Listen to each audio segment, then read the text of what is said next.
Ya, assalamualaikum warahmatullahi wabarakatuh. Kembali lagi bersama kami di Info K3 RSID. Pada kesempatan kali ini kita ingin sharing terkait dengan standar akreditasi terbaru. Oke, jadi kita ingin bedah standar akreditasi terbaru versi 2022. Nah, kali ini kita coba bedah dari lembaga akreditasinya dari CARS ya. Apakah di standar 2022 ini banyak perbedaan dari SNARS ataupun sama aja gitu. Oke, fokus areanya cukup banyak ya sekarang ya. Kalau dulu hanya 6 atau 7, sekarang tuh ada 10. Dengan yang mencolok itu keselamatan dan keamanan dipisah, konstruksi dan renovasi yang dulu ada di keselamatan itu dipisah juga.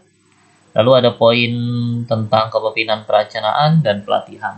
Jadi ada 10 poin MFK sekarang. Oke. Lalu untuk MFK 1 sepertinya masih sama ya. Minta regulasi. Oh enggak, ada sedikit perbedaan. Kalau dulu MFK 1 itu langsung terkait dengan perizinan maupun resume perundang-undangan ya. Sekarang MFK 1.1 itu langsung bicara soal regulasi tentang MFK. Jadi yang namanya regulasi seperti yang sudah-sudah itu berbentuknya program ataupun panduan. Jadi teman-teman di MFK 1.1 silahkan buat program MFK ini dari poin A sampai poin J. Boleh MFK-nya itu sendiri-sendiri ataupun berbentuk program induk MFK. Oke, tapi biasanya surveyor CARS atau surveyor itu biasanya meminta sendiri-sendiri sih. Jadi program kepemimpinan sendiri, program keselamatan sendiri, program keamanan sendiri, atau panduan keselamatan sendiri, panduan keamanan sendiri, panduan B3 sendiri. Oke, jadi yang penting di sini silahkan lengkapi baik program ataupun panduannya. Oke. Lalu yang kedua, titik 2 itu hampir sama ya, izin-izin akan dilengkapi. Dan ini juga ada yang baru nih, regulasi tentang rencana kerja dan anggaran. Kalau bisa ada regulasi, maka bisa berbentuk panduan ataupun program ya. Biasanya kalau ada program, lampirannya itu adalah RKA-nya, ada rencana kerja dan anggarannya, jadwal dan anggaran. Silakan dilengkapi. Oke, MFK 2. Di MFK 2 ini bicara soal penetapan penanggung jawab. Oke. Penanggung jawab MFK ini siapa sih gitu. Jadi kalau dulu mungkin tidak diatur sedetail ini ya. Sekarang sudah di breakdown tersendiri mengenai kalau MFK itu harus ada PJ-nya sendiri gitu. Dan di standar CARS-nya ini itu kita lihat kalau sudah langsung spesifik ya. Kompetensinya adalah sertifikasi K3RS. Jadi kalau teman-teman di rumah sakitnya sudah ada orang K3, silakan jadikan orang K3 itu sebagai penanggung jawab MFK.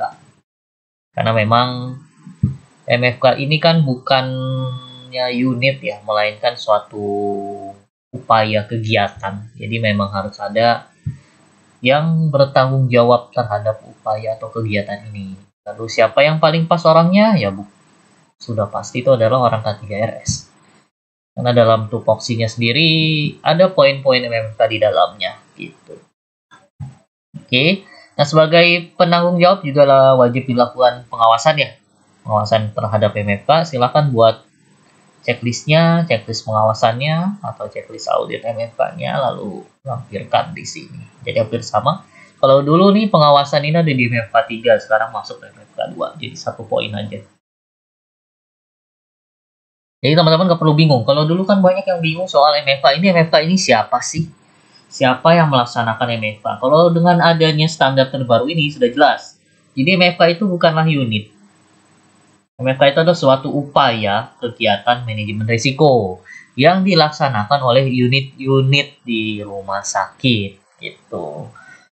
Nah, pelaksanaan manajemen risiko fasilitas keselamatan ini harus ada penanggung jawabnya. Penanggung jawabnya siapa? Itu orang K3 gitu. Dan orang K3-nya selaku penanggung jawab wajib melaksanakan pengawasan pelaksanaan manajemen risiko fasilitas di rumah sakit. Bentuknya apa? Ya bentuknya audit atau inspeksi ataupun ronde. Nah, itu silahkan.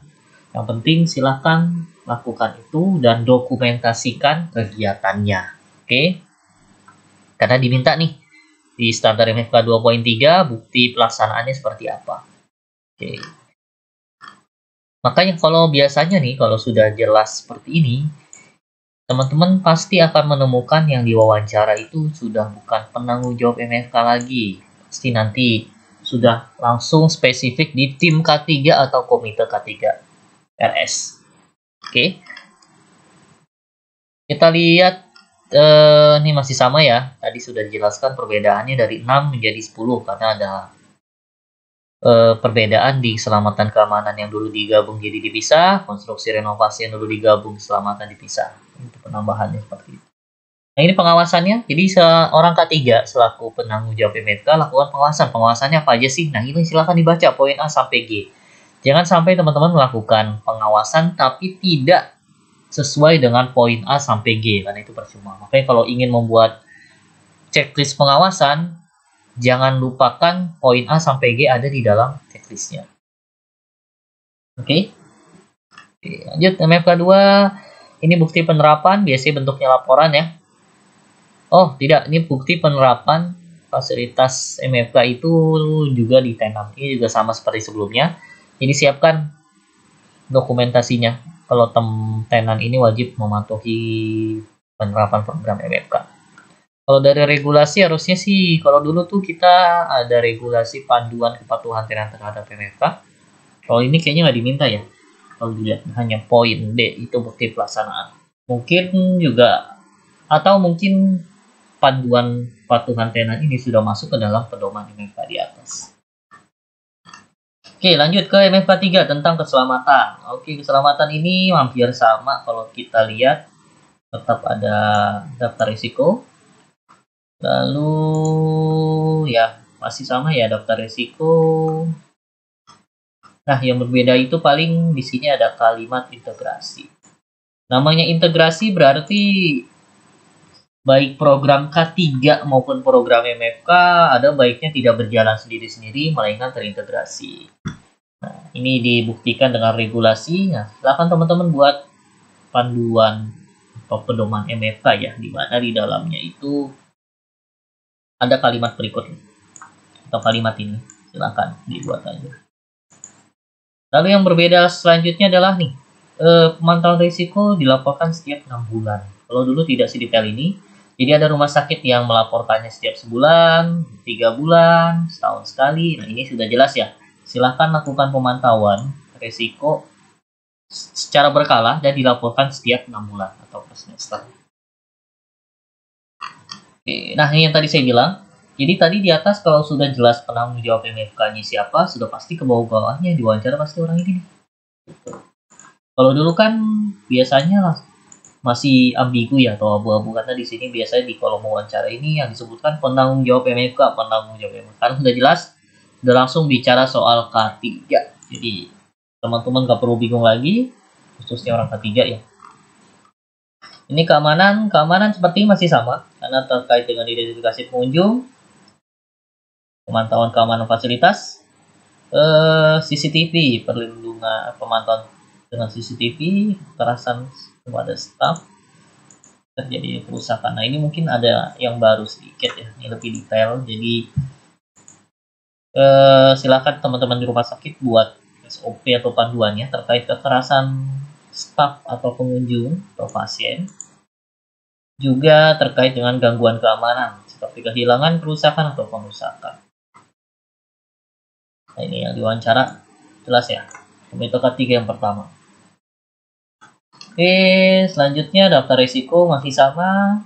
Lalu ya ini juga setiap 6 bulan sepertinya setiap item MFK akan dilakukan pelaporannya 6 bulan sekali ya per semester. Beda dengan laporannya K3 rumah sakit yang biasanya bulanan dan triwulan. Biasanya kalau triwulan itu yang minta adalah laporan P2 K3-nya.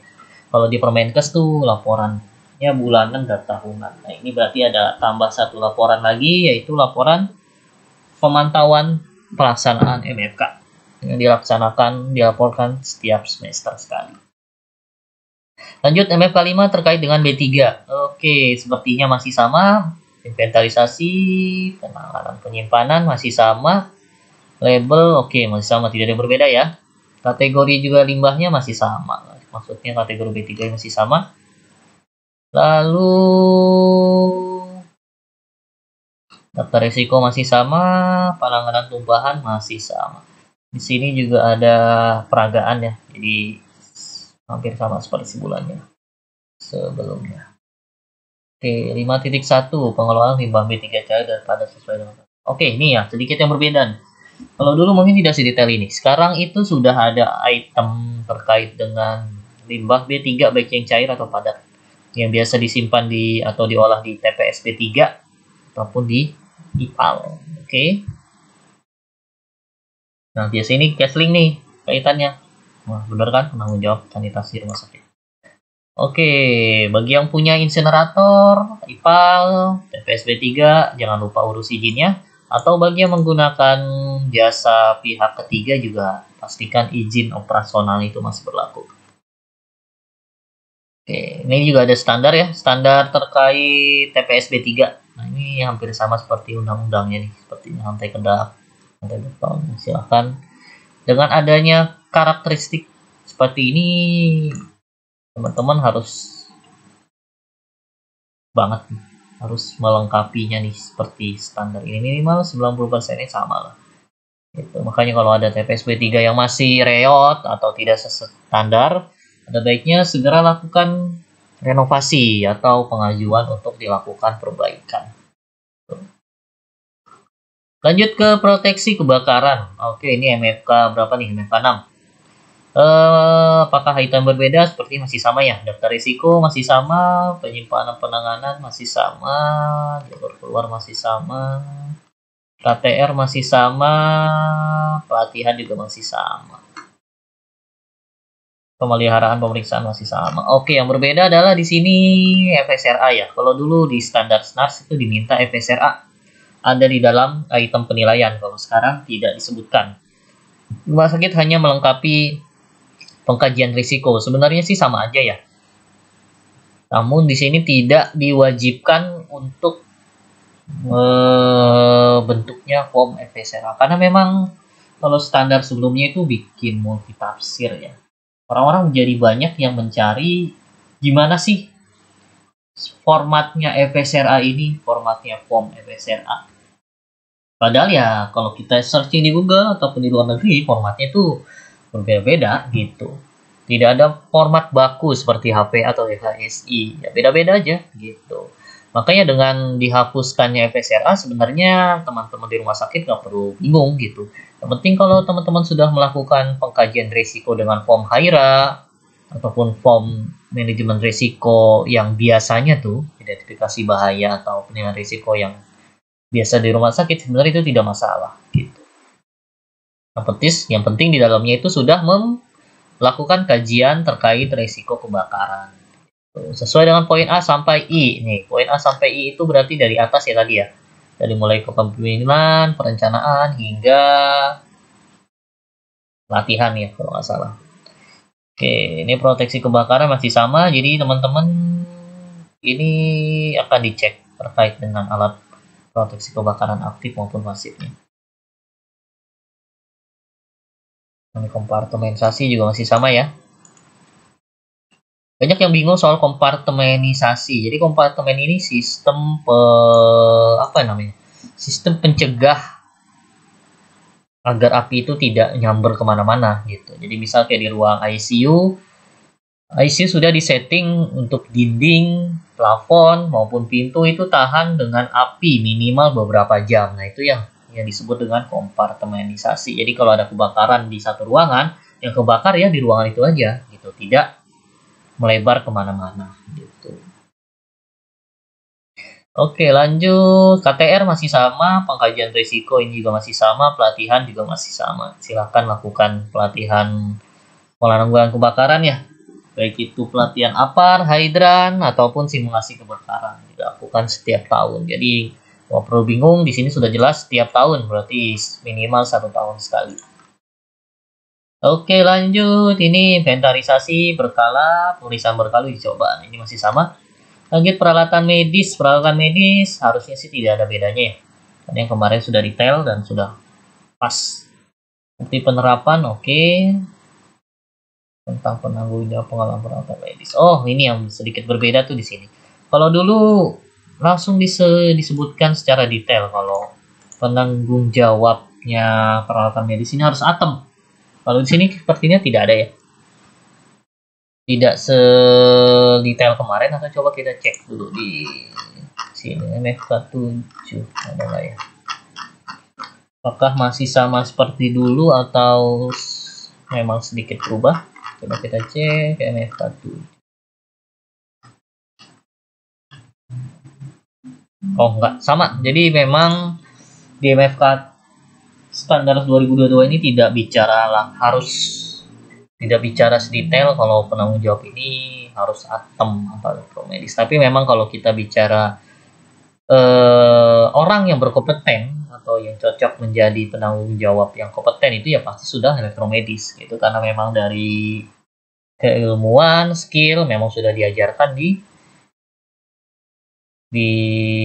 perkuliahannya seperti itu. Ini daftar risiko masih sama, pelaksanaan perbaikan masih sama, recall juga masih sama, masih ada ya. Insiden ini masih sama. Oke, lanjut sistem utilitas. Sistem utilitas sepertinya nggak ada bedanya sih harusnya ya.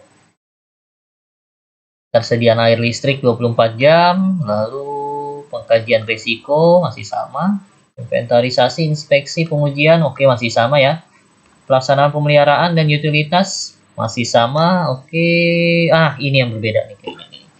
Jadi di sini menjamin tersedianya air bersih dan listrik sepanjang waktu dengan diminta dokumennya itu ada regulasi tentang tanggap darurat. Jadi ini lebih ke tanggap darurat air atau listrik. Sini silakan dibuat SOP atau panduannya. Dan pastikan ini masuk ke dalam program utilitas atau program MFK ini. Oke.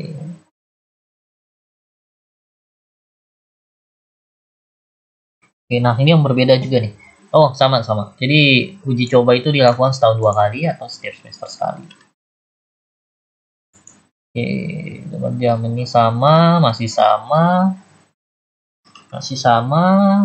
Genset masih sama, uji coba masih sama, uji coba sumber listrik oke masih sama. Nah ini juga masih sama ya, kait dengan pemeriksaan atau monitoring mutu air, baik air bersih atau air limbah atau air RO. Nah ini Kesling ya, ranahnya Kesling. Oke. Jadi Kesling tadi sudah di-mention di MFK 5, di dimension kembali di MFK 8.2.1. Oke. Lalu kegawat daruratan bencana. Nah ini sepertinya sama sih seperti sebelumnya ya, karena proses pengelolaan bencananya masih A sampai H. Oke, masih sama ya. Lalu nah ini berbeda. MFK 9 kalau dulu diminta tuh Hospital Safety Index atau HSI atau HPA. Kalau ini sekarang hanya HPA saja. Memang sih kalau HSI itu di Indonesia sendiri kayaknya terlalu detail ya, atau terlalu susah karena memang perhitungannya itu tidak langsung seperti HPA ya. Kalau HPA kan kita tinggal masuk daftar risikonya, masukkan nilai risikonya, nanti akan keluar dengan sendirinya. Prioritas risiko atau prioritas bahayanya apa sih yang harus dilakukan tindak lanjut. Kalau HSI kan lebih ke analisa indeks keselamatan gedung ya, keselamatan gedung rumah sakit. Jadi sebenarnya memang lebih cocok HPA yang menjadikan pengkajian risiko kerentanan rumah sakit dalam menghadapi bencana. Oke, lanjut. Sepertinya masih sama simulasi dan juga termasuk briefing. Ini juga sudah di mention setahun sekali. Jadi baik itu tadi pelatihan APAR, simulasi kebakaran, maupun simulasi bencana dilakukan setahun sekali. Oke, pos depan. Nah, ini juga simulasi, dekon. Oke, masih sama ya. Nah, ini yang berbeda. Kalau dulu konstruksi renovasi itu masuk ke standar MFK 4.1 untuk PCRA. Ini sudah ada standar sendiri. Pastikan ada regulasi, bukti pelaksanaan. Oke, masih sama ya. Jadi buat panduannya, lalu buat formnya, lalu laksanakan pemantauannya, buat laporannya atau dokumentasi. Yang terakhir adalah pelatihan. Untuk pelatihan sendiri, nah, sepertinya ini sudah mulai diwajibkan ya. Oke, diwajibkannya gimana? Setiap tahun. Namanya setiap tahun. Wah, semua ya ternyata setiap tahun. Jadi dari mulai keselamatan, keamanan, B3, kebakaran, alat medis, utilitas, dan bencana itu dilakukan setiap tahun sekali. Oke, bentuknya pelatihan bukan sosialisasi, karena kalau bentuknya pelatihan pasti ada TOR, undangan, daftar hadir, materi, laporan, evaluasi, dan sertifikat. Ini setiap 1 tahun sekali. Oke, bagi teman-teman yang ingin dapat paripurna biasanya standar minimal itu 85%. Jadi 85% staf itu sudah teredukasi atau tersertifikasi pelatihan MFK gitu. Jadi persiapkan, silakan lakukan pelatihan secara internal ataupun eksternal. Pelatihan ini bisa mengundang narasumber dari luar ataupun dari internal jika memang sudah berkompetensi. Oke, masih sama. Oke, mungkin sekian ya. Sebenarnya tidak terlalu banyak perubahan, namun di sini lebih menjawab ambiguitas yang ada di standar sebelumnya. Jadi di sini sudah lebih detail, lebih jelas, dan lebih terarah arahnya gimana. Seperti yang selalu kami sampaikan, jadi MFK ini bukanlah unit. Oke, MFK ini bukanlah unit, melainkan upaya atau kegiatan gitu, yang dilakukan oleh unit. Oke, jelas ya. Jadi MFK ini adalah suatu upaya atau kegiatan manajemen risiko fasilitas keselamatan yang dilakukan oleh unit-unit yang ada di rumah sakit. Oke.